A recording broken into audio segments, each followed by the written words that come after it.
আজকে আমরা নিয়ে এসেছি একদম বিগিনার্সদের জন্য একটা ভিলেজ ওম্যান ড্রয়িং, সেই সাথে কালার। শুরুতেই আমরা বেসিক লাইনগুলো একদম পেন্সিল দিয়ে ড্রয়িং করে নিলাম।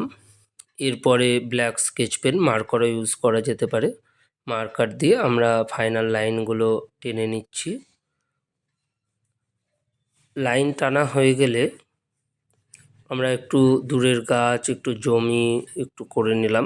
এরপরে আমরা যেটা করব, প্রত্যেকটা কালারের লাইট টোন, আকাশে স্কাই ব্লু, দূরের গাছে লেমনি হলো, কাছের গাছগুলো লেমনি হলো, রাস্তায় পিচ, এইভাবে আমরা কালারগুলো ফিল আপ করে নেব। মেয়েটার যে ড্রেস পরে আছে, ড্রেসে আমরা যা খুশি কালার ইউজ করতে পারি নিজের নিজের পছন্দ মতো। এখানে আমি রেড কালারটাই ইউজ করেছি, তোমরা চাইলে অন্য কালার ইউজ করতে পারো।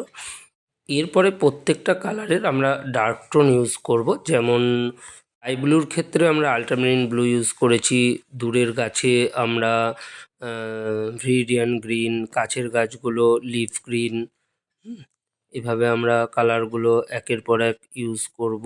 ঠিক আছে, আমরা চেষ্টা করব হাতটাকে ওপরের দিকে তুলে রেখে করার, যাতে ছবিটা কোনোভাবেই নোংরা না হয়ে যায়। রাস্তায় একটু ব্রাউন দিয়ে দেবো। ব্রাউন দিলে রাস্তাটা খুব সুন্দর লাগবে। কাছে দূরের ব্যাপারগুলো আমরা আলো ছায়ার মাধ্যমে তুলে ধরবো। তো চ্যানেলটিকে ভালো লাগলে অবশ্যই সাবস্ক্রাইব করে পাশে থাকবেন।